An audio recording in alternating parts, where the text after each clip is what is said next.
Celebramos hoje, mais do que a solenidade de todos os santos juntos, celebramos um artigo da nossa fé católica.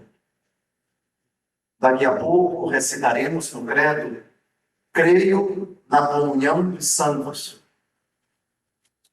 Quem são os santos? Santo Afonso Maria de Ligório define a santidade de uma forma muito simples. A frase dele é quase infantil, mas é profunda de significado, rica, carregada de profundidade. O santo é aquele que faz o que Deus quer e quer o que Deus faz. Eu penso que essa afirmação é completa. Celebramos hoje todos aqueles que, encontrando-se no céu, purificando-se na outra vida, antes de entrarem no céu, na purificação final ou purgatório. E aqueles discípulos de Deus em Cristo, na força do Espírito, que ainda peregrinam aqui na terra, e que, professando uma só fé, um só Senhor, tendo recebido um só batismo, integram o corpo místico de Cristo, que é a Igreja.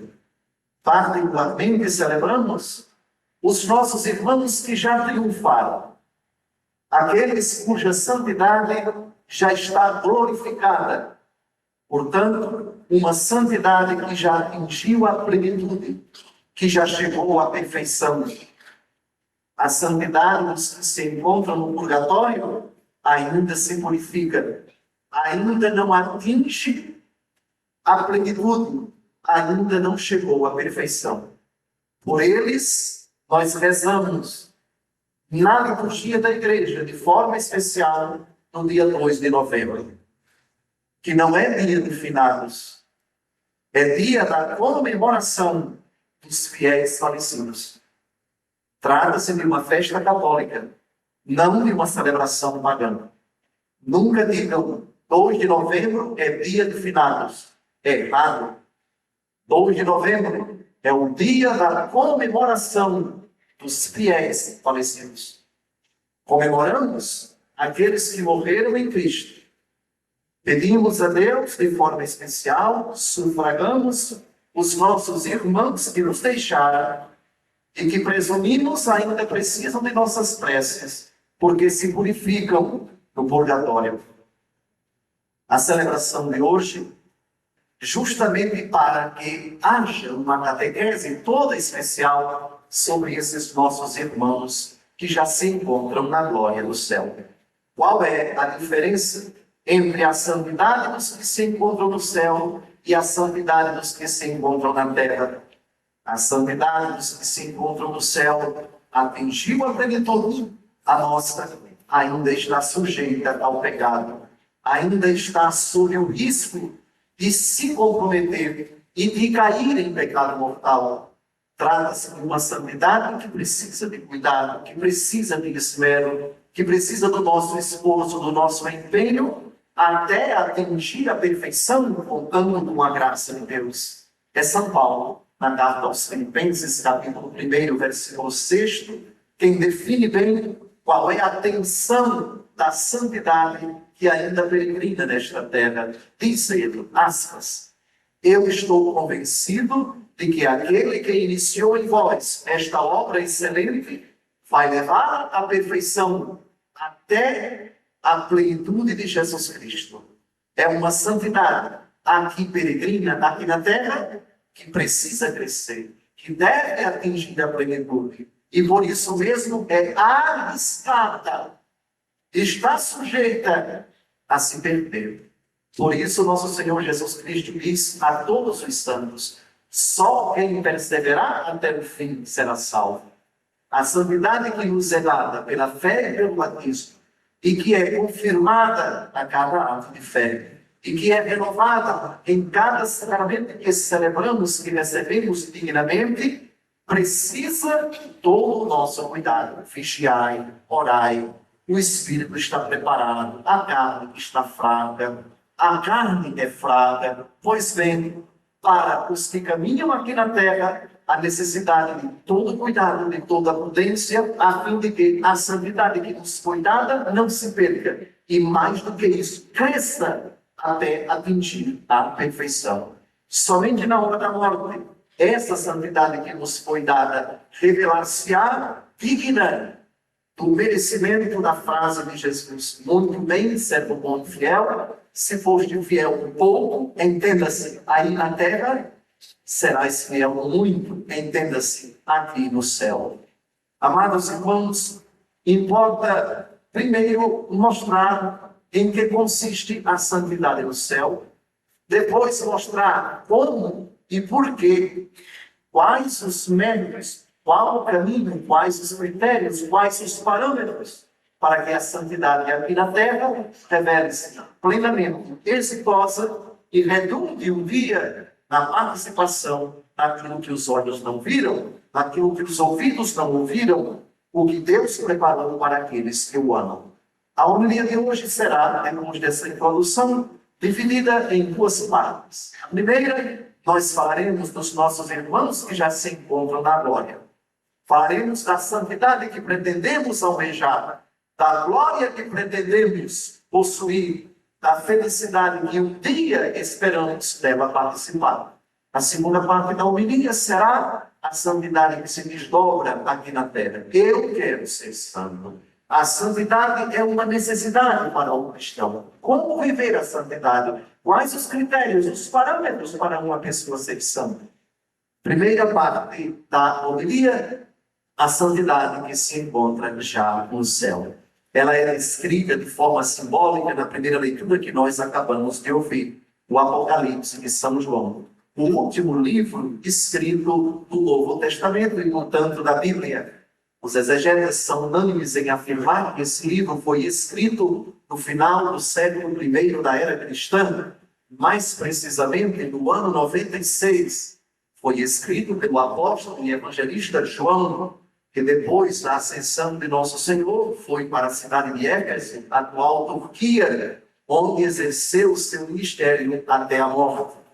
Por volta do ano 95, foi desencadeada uma violenta perseguição de um dos imperadores mais tiranos do Império Romano, Domiciano. Do ano 85 até o ano 96, esse imperador reinou no magnífico Império Romano. Uma de suas prioridades, perseguir os cristãos. A violência se estendeu em todo o Império, que na época dominava toda a atual Europa, grande parte da Ásia, grande parte do Oriente Médio Próximo e o norte da África. Era um império poderosíssimo. E lá, na atual Turquia, estava o velho, o ancião, o senil apóstolo Paulo. Quando essa perseguição foi desencadeada, ele fugiu para a ilha de Patmos, que atualmente pertence à Grécia. E lá ele teve uma visão. E aquilo que ele viu em êxtase, ele colocou por escrito. E uma de suas visões foi a glória do céu. E é parte dessa visão a primeira leitura que nós acabamos de ouvir. Eu, João, vi outro anjo que subia do lado onde nasce o sol, portanto, o próximo nascente. Ele trazia a marca do Deus vivo e gritava em alta voz aos 4 anjos que tinham recebido o poder de danificar a terra e o mar, dizendo-lhes: não façais mal à terra, nem ao mar, nem às árvores, até que tenhamos marcado na fronte os servos do nosso Deus. Deus tem os seus eleitos e eles estão marcados. Trata-se de um sinal misterioso, um sinal que não se percebe na fronte, na cabeça, em outra parte do corpo, um sinal misterioso. O mundo chegará ao seu termo, o mundo chegará ao fim, mas ainda não se completou o número dos eleitos que deviam nascer e que deviam dar o testemunho de Cristo aqui na terra até ao fim. Então, o Senhor Deus revela ao apóstolo João o número dos que tinham sido marcados. 144 mil de todas as tribos dos filhos de Israel. Aqui estejamos atentos, porque o livro do Apocalipse de São João é um livro todo cifrado. Portanto, é um livro que tem uma linguagem misteriosa. Sempre a mensagem esconde uma realidade que não é aquela que se encontra nas palavras. Por exemplo, no Apocalipse, quando se fala que o número da besta é 666, São João está falando do imperador que moveu a mais violenta e sanguinolenta perseguição contra os cristãos, que não foi Domiciano na sua época, mas foi o imperador mais terrível que viveu até o ano 67 depois de Cristo, Nero. As consoantes da palavra César, Nero, na língua aramaica, pela linguagem da gematria, que é a disposição de se atribuir números às letras, às consoantes, porque a língua de Jesus não tinha vogal, cada consoante tinha um número, como os algarismos romanos equivalem a números ordinais. I vale 1, I vale 2, I vale 3, T vale 5, X vale 10, L vale 50, D vale 500, C vale 100, N vale 1000. Os romanos faziam isso. Os hebreus também, os judeus também. Então, São João, temendo que o seu livro fosse pego, caísse nas mãos daqueles que perseguiam os cristãos para confortar os cristãos sem que ele fosse delatado, sem que os cristãos fossem delatados, usa uma linguagem cifrada, usa uma linguagem misteriosa que só quem tem profundo conhecimento da Escritura é capaz de entender. Pois bem, São João fala aqui do número dos que tinham sido marcados, 144 mil. Mas atenção, é um número simbólico, não pode ser interpretado ao pé da letra. 144 mil é o resultado da multiplicação de 12 vezes 12 vezes 1000. 12 é o número das tribos de Israel, o povo de Deus da antiga aliança. 12 é o número dos apóstolos do Novo Testamento, o povo de Deus da nova aliança. E 1000 é o número que significa plenitude, grande quantidade. 12 vezes 12, 144. 144 vezes 1000, 144 mil. O que São João quer dizer com o número dos eleitos é 144 mil? Significa que aqueles que participarão da glória do céu são oriundos de todas as tribos dos filhos de Israel, mas acrescenta no versículo 9, de todas as nações, de todas as tribos, de todos os povos, de todas as línguas em que ninguém podia contar. Primeira grande conclusão: o céu é uma possibilidade para todos. Não significa dizer com isso que todos vão para o céu, mas que a glória sem fim é uma possibilidade para todos. E de fato, Jesus, quando morreu na cruz, precisamente na sua véspera, na véspera de sua morte, ao instituir a Eucaristia, disse: tomai todos e bebei, este é o cálice do meu sangue, o sangue da nova e eterna aliança, derramado por vós e por todos, para a remissão dos pecados. De fato, a palavra de Deus, ainda na primeira leitura, vai dizer que os eleitos são aqueles lavados pelo sangue do Cordeiro. Esse Cordeiro que está de pé diante do trono. Esse Cordeiro que está entre os anciãos. Estavam de pé diante do trono do Cordeiro, trajavam vestes brancas e traziam palmas na mão. Dois símbolos de grande significado. Primeiro, estavam de pé. O sinal do triunfo. Não estavam cansados, não estavam sentados, não estavam deitados, não estavam mortos. Estavam de pé, de prontidão, a procissão do vitorioso. Nas Olimpíadas últimas, para receber a medalha, antes de subir do pódio, os vitoriosos, medalha de ouro, de prata e de bronze, ficam de pé. E quando seus nomes são citados, sobem o pódio e permanecem de pé para receber a recompensa. Segunda imagem, trajavam vestes brancas, o símbolo da pureza, o símbolo da graça. A brancura é incompatível com a sujeira, com a podridão, com a imperfeição, com o pecado. Vestes brancas, no céu não há espaço para nenhum vestígio de imperfeição moral. Lá estão os perfeitos. E só os que atingirem a perfeição chegarão um dia à glória. Por isso, Jesus, no final, no capítulo 5 do Evangelho segundo Mateus, diz, frase difícil, frase dolorosa para nós, mas porque Jesus disse, é um projeto de vida, aspas, sede perfeitos, como o vosso Pai Celeste é perfeito. E a última imagem, traziam palmas na mão. Essa imagem só se compreende quem se remonta à mentalidade do mundo antigo.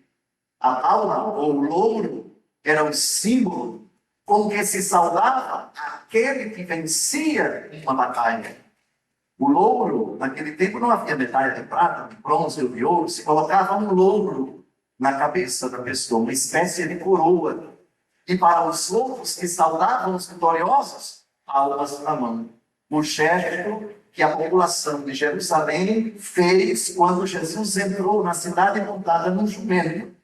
Domingo de Ramos, não é propriamente domingo de Ramos, é domingo de palmas.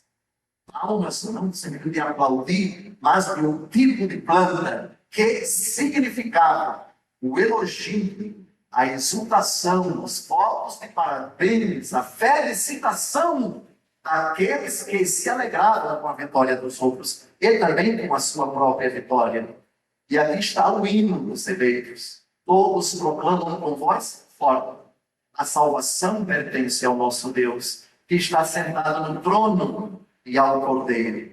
A salvação deles pertence a Jesus, pertence ao Pai de Jesus. Salvação que nos foi dada na cruz, que na vida deles foi sendo desdobrada a cada dia, foi sendo conservada, foi sendo enriquecida, e não obstante os seus pecados, exceção feita à Virgem Maria, lutaram, não desanimaram, confiaram na graça de Cristo, lutaram contra as suas imperfeições, renunciaram ao pecado, buscaram sempre configurar a sua vida terrena à vontade de Cristo, à imitação de Cristo, com lágrimas derramadas, com grande sofrimento, com inúmeras tribulações, com tremendas provações, com muitas fustigações de Satanás, mas perseveraram até o fim. Estavam em pé em volta do trono e dos anciãos e dos quatro seres vivos, e prostravam-se com o rosto por terra diante do trono, e adoravam a Deus, dizendo, esse é o hino dos eleitos, esse é o louvor dos redimidos, esse é o prado de vitória dos nossos amigos que já se encontram no céu. Aspas. Amém. O louvor e a glória, a sabedoria, a ação de graças, honra, poder e força pertencem ao nosso Deus para sempre. Amém. Fecha aspas. Então, um dos anciãos fala com São João, um vidente que escreveu o livro, e pergunta, quem são estes vestidos com roupas brancas? De onde vieram? Eu respondi, São João está estupefato, está em êxtase, não sabe responder. Eu respondi, tu é que sabes, meu Senhor. Então ele disse, que frase bonita, e com ela terminamos a primeira leitura. Esses são os que vieram da grande tribulação. Lavaram e alvejaram as suas roupas no sangue do Cordeiro. Que grande tribulação é essa? A nossa existência terrena. Ninguém nega que basta viver para receber e presente, mais cedo ou mais tarde, o sofrimento cadenciado, renovado, muitas vezes embustido, algumas vezes explícito, muitas vezes provocado por nós mesmos, por nossa imaturidade, por nossas limitações, por nossa burrice, outras vezes provocado, maquinado, arquitetado, conservado, produzido, aperfeiçoado, continuado pelos nossos adversários, alguns dos quais são inimigos, por pessoas que não nos amam, que nos invejam, que nos detestam, que querem ver nossa ruína, nossa desgraça, que querem ver a nossa completa destruição. E muitas vezes tais coisas são consumadas. Pensemos em todas as maldades humanas nas suas múltiplas formas, vieram da grande tribulação. Passaram por grandes dificuldades, experimentaram coisas inimagináveis. E não obstante tudo isso, olharam para o Senhor, lavaram e alvejaram suas roupas no sangue do Cordeiro. Isso supõe que as roupas deles muitas vezes se sujaram. E se sujaram com o seu pecado. Não é sujeira material, mas antes de tudo, sujeira moral. Exceção feita a Nossa Senhora. Todos nós aqui na terra sujamos a veste da graça que nós recebemos do batismo quando caímos no pecado. E são tantas as nossas quedas. Quantos pecados acumulamos ao longo da vida? Exceção feita a Virgem Maria. Todas as criaturas humanas que se encontram no céu experimentaram esses dissabores, caíram tantas vezes. Uma alegria para nós, muitas vezes conscientes da gravidade e do número dos nossos pecados. Às vezes somos fustigados por Satanás, que nos faz pensar assim: você não tem jeito. Eu conheço o seu passado. Veja a quantidade dos seus pecados. Você acha que vai chegar a ser um dia como Santo Expedito? Você acha que vai ser como a Virgem Maria? Você acha que vai participar da felicidade desses heróis? A santidade não é para você. Você está perdido, você está frito. Se alguém um dia nos disse isso, foi instrumento de Satanás. E se uma voz misteriosa, não humana, tentou colocar isso no nosso coração, saibamos, foi ele. É ele. Será ele. Que tenta, primeiro nos enganar. Depois que nos engana, tenta colocar no nosso coração. Você não tem mais jeito. Peguei você. Aí está. Você que se julgava o forte. Você que quer ser discípulo de Jesus. Passei uma rasteira em você.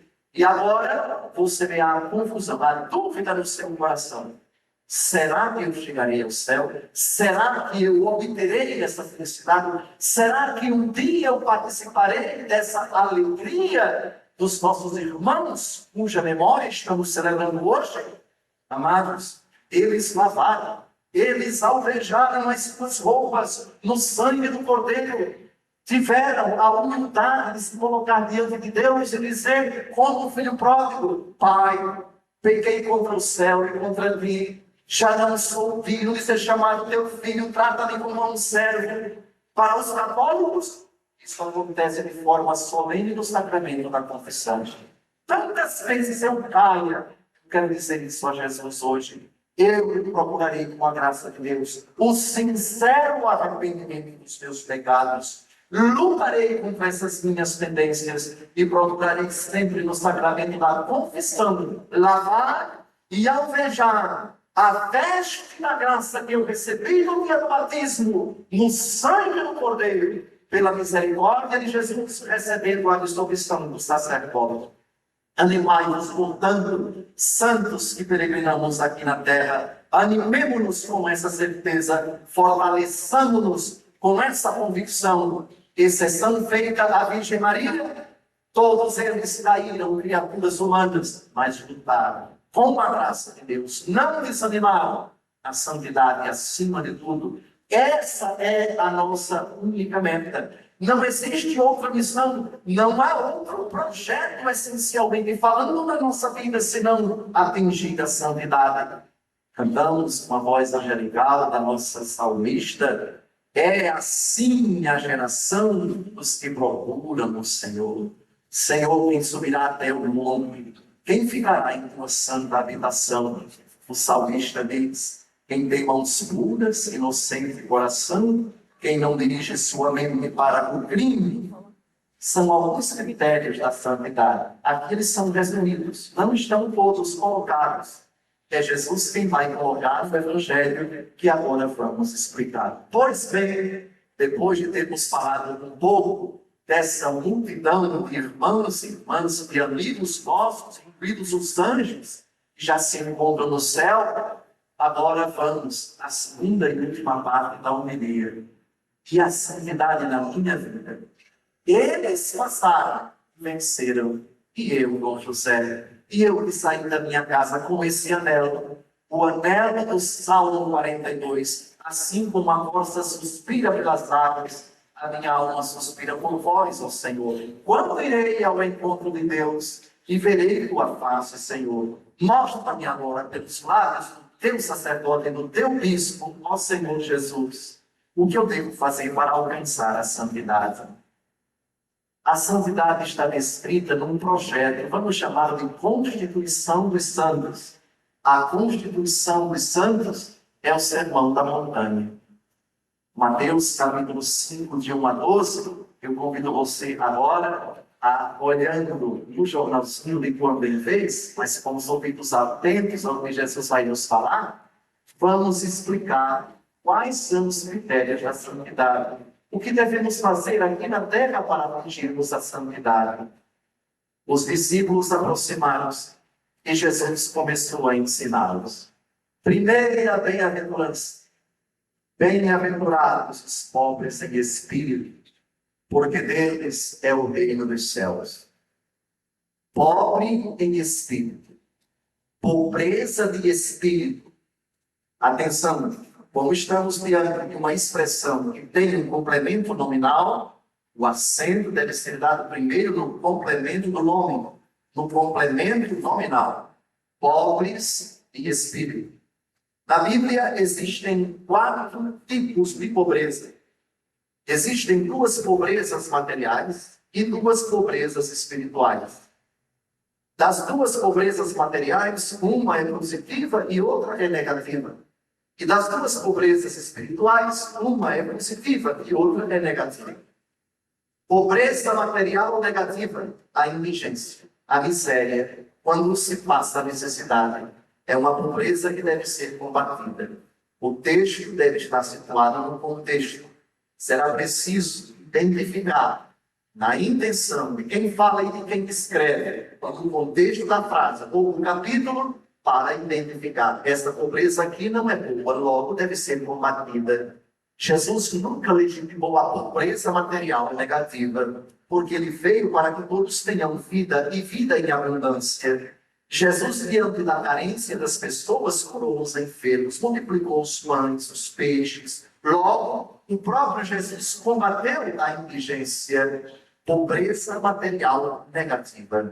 Portanto, pobreza que deve ser combatida. Não é essa pobreza de que fala Jesus. Estejamos atentos. Segunda pobreza material positiva. A primeira, pobreza material negativa. Existe uma pobreza material positiva, que é o uso equilibrado, responsável, o uso amadurecido, o uso soberano daquilo que se tem, o uso que não permite que você se torne escravo do que possui ou pretende possuir, mas se torna senhor.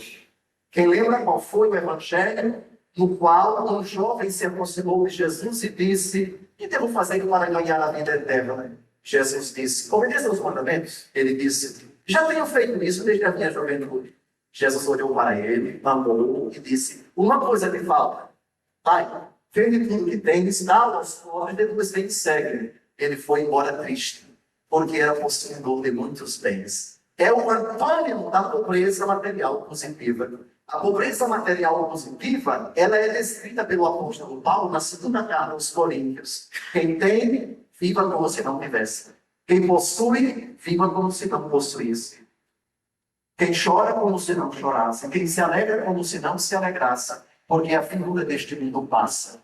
Quando usamos os nossos bens, e esse uso possibilita o crescimento espiritual para mim e para o próximo, e quando do uso que eu faço daquilo que possuo, eu partilho com aquele que não tem, eu sou solidário, eu sou caridoso, não rançosa, não linha de fome, os bens materiais que eu possuo se tornam uma fonte de riqueza. Pobreza material positiva. Portanto, uso racional, decente, responsável, não materialista, caridoso, onde Cristo é a grande prioridade da nossa vida, onde esse uso não impede, antes ajuda, favorece, fortalece a nossa relação com Cristo, nos ajuda a sermos mais santos. Pobreza material positiva. ainda não é esta do Evangelho que acabamos de ouvir. Vamos agora aos dois tipos de pobreza espiritual. Pobreza espiritual negativa, aquela que é um pecado, aquela que é combatida pelo Evangelho, aquela que é condenada por Jesus. O que é pobreza espiritual negativa? É quando você é pobre de valores, de princípios. Eu me refiro aos princípios éticos. Eu me refiro aos princípios morais cristãos. Uma pessoa desprovida de educação, de decência, de respeito, de honestidade. Ao invés, ela tem uma riqueza espiritual negativa. Ela é rica de convencimento, de pedância, de arrogância, de intransigência, de brutalidade, de cinismo, de vaidade. Todos os defeitos morais. Riqueza espiritual negativa é o que se coloca, o que combate, o que é o antagonismo da pobreza espiritual positiva. O pobre em espírito que não agrada a Deus é o desprovido do temor a Deus. Daquilo que escutamos no Salmo responsorial. Não tem mãos puras, não tem inocente coração, não dirige sua mente para o crime e tem todos os defeitos que agradam a Satanás. E finalmente chegamos ao quarto tipo de pobreza. A pobreza espiritual positiva, em que fala a primeira bem-aventurança de hoje. Bem-aventurados os pobres de espírito. Pobreza de espírito é disponibilidade a Deus. É abertura a Deus. Quando você se despoja de qualquer obstáculo, de qualquer empecilho que possa dificultar Deus agir na sua vida, quando você consegue da sua fraqueza, da sua pequenez, do seu nada, se coloca inteiramente à disposição de Deus, acabou-se de revelar a pobreza de espírito. Sabe qual é a melhor definição de pobreza de espírito? Está no capítulo 1 do Evangelho segundo Lucas. Eis aqui a serva do Senhor, faça-se em mim segundo a tua palavra. Prontidão, imediatez, quase instantânea a vontade de Deus. O Senhor pede, eu obedeço. Ele sugere, eu acato. Ele propõe, eu obedeço sem pestanejar. Esse é o pobre em espírito. Olhem agora para a segunda bem-aventurança. Bem-aventurados os aflitos, porque serão consolados. Outra tradução, bem-aventurados os que choram, porque eles serão consolados. Dom José, o senhor explique bem essa bem-aventurança, porque alguém já me disse, ou eu cheguei até a deduzir, que Jesus aqui é meio sábio. Jesus está dizendo que só quem chora é que vai ser consolado. É preciso chorar nesta vida para chegar ao céu. Mas ele não falou que veio dar vida em plenitude para todos, porque ele disse que é feliz quem chora, que é feliz quem é aflito. Não é de qualquer aflição que Jesus está falando. Não é de qualquer choro que alguém está falando. Se for assim, o marido bruto chegava em casa e diria para a esposa: olha, Jesus disse que é preciso você chorar para você ir para o céu. Então se prepare para lhe dar uma surra, quebrar 5 dentes, rachar a sua cabeça, quebrar 14 costelas, para você chorar bastante, senão você não ir para o céu. Façam-lhe o favor. Jesus não disse absolutamente isso. É um outro tipo de choro. Todo choro tem um motivo. Há um choro que agrada a Deus. Faz você uma pergunta. Espero que a resposta seja uníssona, em voz forte. Qual foi a única vez que Jesus pediu para alguém chorar? Aqui ele está dizendo que é feliz quem chora. Quem lembra qual foi a única vez que Jesus olhou para algumas pessoas e pediu para elas chorarem? Quem lembrar vai ganhar uma passagem para a Canção Nova em Cachoeira Paulista, a pé e de volta, por sua conta, começando agora à meia-noite. Ninguém levantou a mão? Sim, sim, pode começar a viagem para a Canção Nova. Ganhou. Jesus, com a cruz às costas, está se dirigindo ao Calvário. E algumas mulheres estão acompanhando o nosso Senhor. Em determinado momento, Jesus olha para elas, elas estão chorando copiosamente. Jesus diz o seguinte, aspas, filhas de Jerusalém, não choreis por mim, chorai por vós mesmas e por vossos filhos. Porque se eles fizeram isso com o lenho verde, o que não farão com o lenho seco? Há um determinado choro que não é bem-aventurado. Reparem a precisão cirúrgica de Jesus. Não choreis por mim. Jesus não precisa da dó, da compaixão de ninguém. Semana Santa não é para chorarmos por causa de Jesus. É para chorarmos por um motivo. Repito a frase.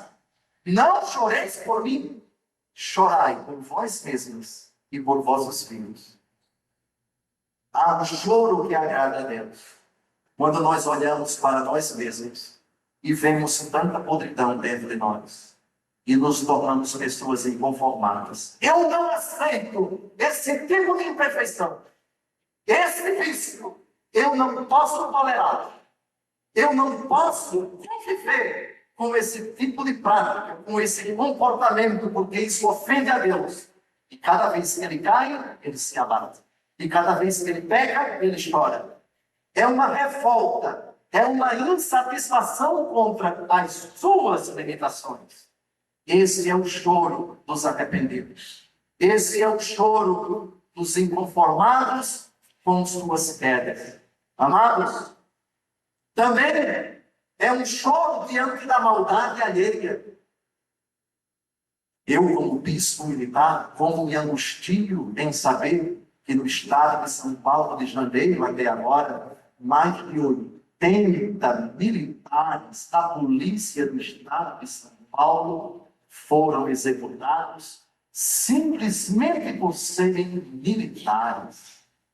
Os bandidos assintosamente decretam agora que cidadãos honrados, para cada mano morto, 2 militares devem ser assassinados. Isso é profundamente doloroso. Mas isso, lamentavelmente, é uma amostra grave, terrível, de tantas barbaridades que são perpetradas no mundo. O mais triste dos homens é aquele que perde a capacidade de chorar. Quando nós tratamos o pecado como uma coisa normal, quando não mais nos sensibilizamos com as ofensas a Deus, mais o mundo está perto da ruína, mais o mundo está perto da destruição, mais o mundo está perto do colapso, mais o mundo está perto do banimento da desgraça irreversível. Bem-aventurados os que choram, porque serão consolados. Chorar, o choro dos arrependidos, o choro dos inconformados com o pecado seu e dos outros. Não choreis por mim, chorai por vós mesmas, em outras palavras, pelos pecados de vocês e pelos vossos filhos, ou seja, pelo que eles fizeram, pelo que eles são capazes de fazer e pelo que eles não de fazer. Filhos da igreja, fazei penitência, jejuai, mortificai-vos diariamente e oferecei esse sacrifício em reparação, em sinal de conversão, pedindo a Deus pela reparação de tantos pecados que são cometidos contra o seu sacratíssimo coração. Olhem para o jornalzinho, vamos à próxima bem-aventurança. Bem-aventurados os mansos, porque possuirão a terra. Mansidão. O que é o manso, Jesus? Diga-me quem é o manso. Eu quero ser manso sem ser covarde. Eu quero ser manso sem ser desmunhecado. Eu quero ser manso sem perder a minha hombridade, a minha identidade masculina ou feminina. Quem é o manso, Jesus?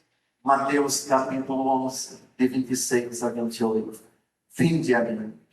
Aprendei de mim que sou manso e humilde de coração, e encontrareis repouso para as vossas almas. O manso, só sabemos quem o é a partir de Jesus. A mansidão é a incapacidade de fazer o mal. E, uma vez sendo vítima do mal, a incapacidade de retribuir o mal com o mal. O manso é aquele que não faz mal a ninguém. E é aquele que, tendo sido vítima do mal, não retribui o mal com o mal. Dom José. Mas agora eu quero que o senhor explique essa situação. Jesus, no capítulo 2 do Evangelho segundo João, entrou no templo, viu as pessoas profanando o templo, pegou o chicote, expulsou todos do templo. Isso é mansidão? É. Olha a definição de mansidão que eu dei. Jesus nunca fez o mal. Jesus intransigentemente defendeu o bem. Uma coisa é praticar o mal, outra coisa é defender intransigentemente o bem. Tirem isto daqui, não façam na casa do meu pai um pouquinho de ladrões. A defesa do bem, às vezes, assume um caráter enérgico, intransigente. Eu estou defendendo o que é certo, não admito o que é errado. Levanta a voz em Mateus capítulo 11, versículo 13. Leiam lá para chegarem em casa. Jesus diz: o reino dos céus sofre violência, e só os violentos entram no reino dos céus. Existe uma violência que é muito boa. Qual é a violência que é boa? É quando você opõe uma resistência ao mal que tenta atingir você. Existe uma violência interior, eu luto contra as minhas tendências desregradas, contra os meus maus pensamentos, contra as minhas inclinações, não deixo-me dominar pelos instintos, pelos apetites da carne, por isso eu jejuo, por isso eu não me entrego, por isso eu submeto a carne aos desejos do espírito. E existe também uma reação contra uma ameaça externa. A pessoa chega e vai xingar você, que é isso? Eu, por acaso, sou sábado em bancada? Jesus uma vez levou uma bufetada, no capítulo 18 de São João. E o manso olhou para quem lhe deu um tapa e disse: se eu errei, mostre meu erro. Mas se eu não errei, por que é que você me bate? Isso é mansidão. O manso não é um leve, não é um abestado, não é um abiscoitado. Lá em Alagoas você diz: não confunda gentileza com gentileza. Pois bem, o gentil, o educado, o manso, o polido, o diplomático, mas o abestalhado não. O idiota não. Bem, você não confunda a funda com outra coisa. Você vai me respeitar, eu não atingo você agora. Mexa comigo, que eu vou usar os dispositivos legais e morais para reagir. Como nosso Senhor Jesus Cristo, que levando um tapa, reagiu na hora. Se eu errei, eu mostrei o erro. Mas se eu não errei, por que é que você me mata? Por que você me xinga? Por que você me trai? Por que você não me dá o que é meu? Por que você age dessa forma? Essa é a reação dos mansos. Manso, aquele que não faz mal a ninguém. Jesus, com o chicote na mão, não fez mal a ninguém, fez o bem, defendendo a santidade do templo, ainda que de forma intransigente. Olhe agora para o jornalzinho.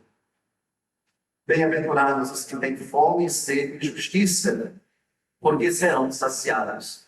Cuidado, não interpretem essa justiça como a justiça dos homens. Se for assim, bastaria fazer um piquete na frente do STF para a gente ganhar o reino dos céus. Eu quero justiça, eu quero justiça, eu quero justiça. Não é a justiça dos homens, é a justiça que vem de Deus. Dai a César o que é de César, mas dai a Deus o que é de Deus. Javé é nossa justiça. A justiça é a prerrogativa divina por excelência. Deus é amor por antonomasia, Deus é bondade por antonomasia, misericórdia por definição, mas é justiça também por definição. E como definir a justiça de Deus? A justiça de Deus está na cruz. Na cruz, Jesus deu aos homens tudo o que Deus tinha para oferecer. Deu o reino dos céus, deu sua própria vida, derramou seu sangue e deu ao Pai a honra devida ao Pai, a glória devida ao Pai. Foi obediente até a morte e morte de cruz. Fome e sede de justiça, nesse sentido, é fome e justiça de Deus. Quem tem fome de Deus, tem fome da justiça que vem de Deus. Atentos, porque a justiça dos homens é imperfeita. Nunca confundam sentença que transita em julgado no STF, ou no STJ, ou em qualquer Supremo Tribunal aqui em Brasília, como uma realidade absolutamente justa e moralmente equânime e aceitável. A justiça dos homens é imperfeita. Às vezes se pode dizer: foi feita justiça. Fulano que matou Cicrano agora está na cadeia. Sim, mas a pergunta é: por quanto tempo? O máximo da pena é 30 anos. Por bom comportamento, reduz a 6. Depois de tantos anos, já tem liberdade condicional e assim por diante, sai da cadeia. Será que ele sai reabilitado? Todas essas questões nos ajudam a não confundir a justiça da Bíblia com a justiça dos homens. Se vossa justiça não superar os fariseus, não entrarei no reino dos céus. É fome e justiça, fome e sede de Deus, de que fala a quarta bem-aventurança. Olhemos agora para o jornalzinho, próxima bem-aventurança. Garanto que não ficaremos aqui até a meia-noite. Bem-aventurados os misericordiosos, porque eles alcançarão misericórdia. A etimologia da palavra misericórdia é tão sugestiva, vem de miséria, coração e entrega. Miséria, coração, dar. Misericórdia é oferecer as entranhas do ser para o desgraçado, para o coitado, para o desfavorecido, para o indigente, para o que errou, para o que pecou. Quer dizer, o único sentimento que tem um povo que é de compaixão. Eu não tenho ódio por você. Essa é a vitória do cristianismo. Ser misericordioso. E não significa ser conivente com quem erra. Eu posso ser misericordioso e não querer ver nem de perto da pessoa. Misericórdia está associada ao perdão. Estar perto não está ligado ao perdão, está ligado à reconciliação. Se a pessoa que me ofendeu, a quem eu devo perdoar, não está arrependida, eu perdoo e não quero nem vê-la. Mas se ela se arrepender, são outros 500. Vamos conversar.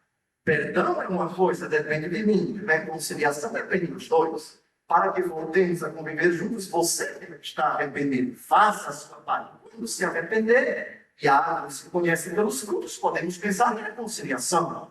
Portanto, a misericórdia não é a virtude dos fracos, daqueles que esquecem o dado que levou, a traição que sofreu, a injustiça de que foi vítima. Absolutamente. A misericórdia se dirige ao miserável e diz: é compaixão que eu louvo por ti.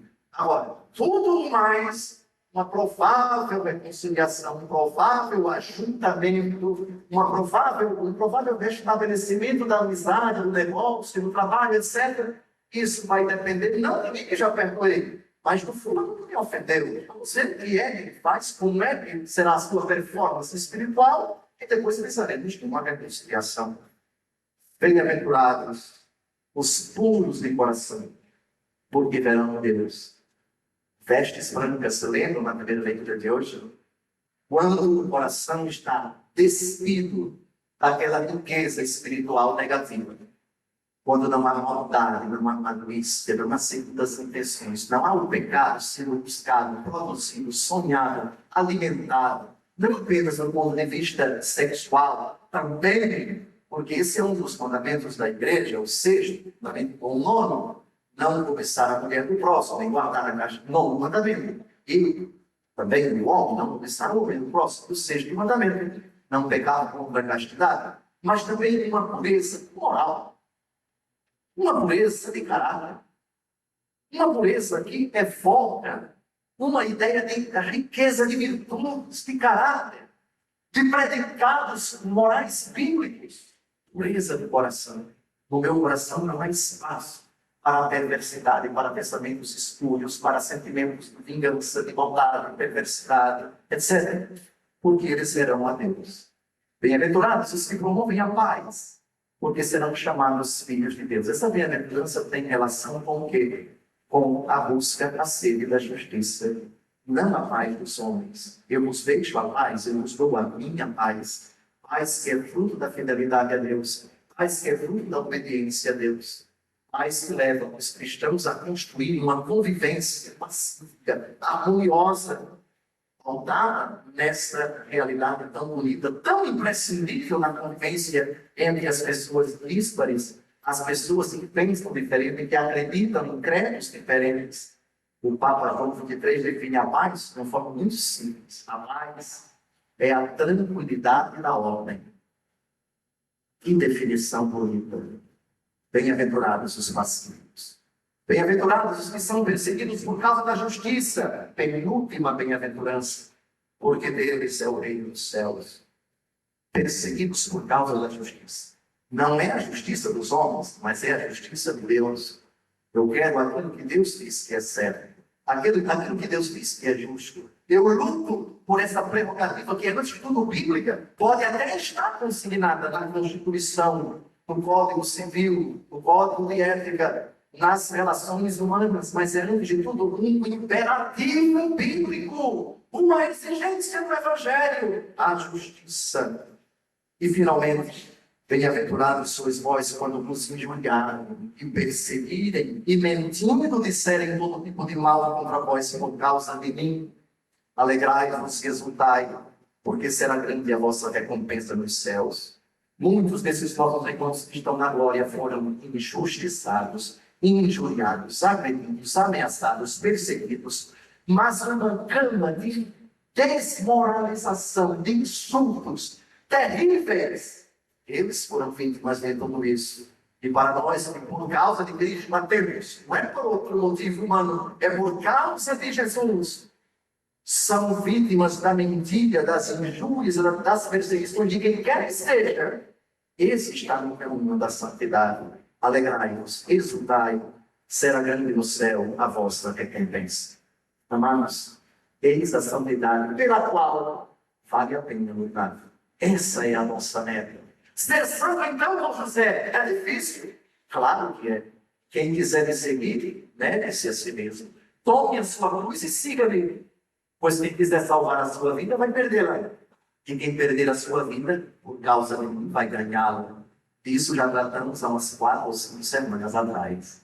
Exultai no Senhor pelos santos que se encontram no céu. Vós, santos e santas de Deus, pela fé e pelo batismo, que peregrinais aqui na terra. Vede, assim diz a segunda leitura de hoje. Já estou com o nome dele. Que grande presente de amor o Pai nos deu, de sermos chamados filhos de Deus, e nós o somos. Se o mundo não nos conhece, é porque não conheceu o Pai. O mundo não quer saber se você debulha o seu texto. O mundo não quer saber se o padre reza. O mundo não quer saber se o cachorro morde um padre. Agora, se o padre mordeu um cachorro, aí no outro dia aparece no jornal, na TV. Se o padre reza, celebra a missa, com unção, com piedade. Isso não está em muitas mídias, em muitos meios de comunicação social. Agora, se eu dissesse uma besteira aqui, e um de vocês gravasse, eu sei que muitos estão gravando, estou vendo uma câmera ali. Pois bem, se eu dissesse uma besteira, se fosse jogado na internet, pronto, o mundo desabaria. O mundo não está preocupado.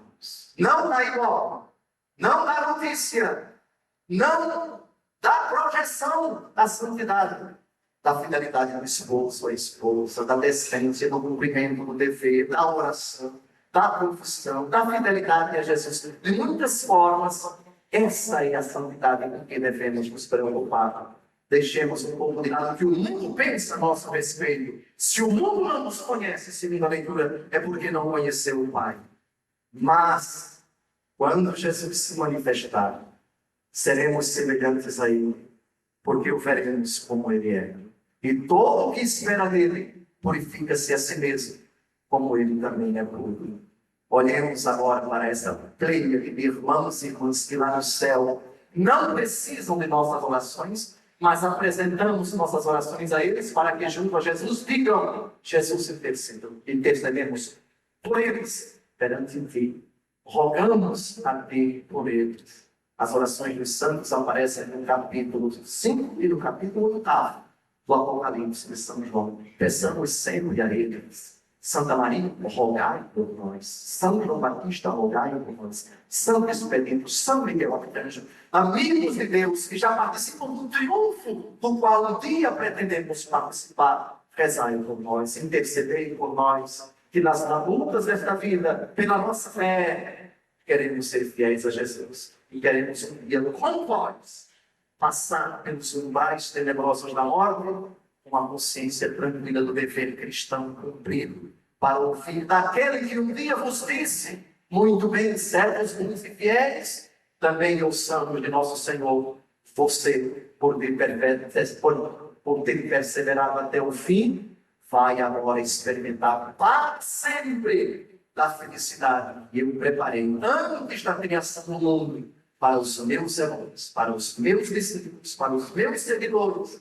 para que eles compreenderam que somente a minha pessoa, lá na terra, bastava, era suficiente. Só Deus basta. Essa foi a proposta. Esse foi o projeto de vida dos nossos santos, que se encontram no céu e para quem nós pedimos suas ingentes preces, por nós e pelos nossos entes queridos. Eu acho que previ mais de 2 minutos, não foi? Boa, alegra-se. Louvado seja nosso Senhor Jesus Cristo. Beijo,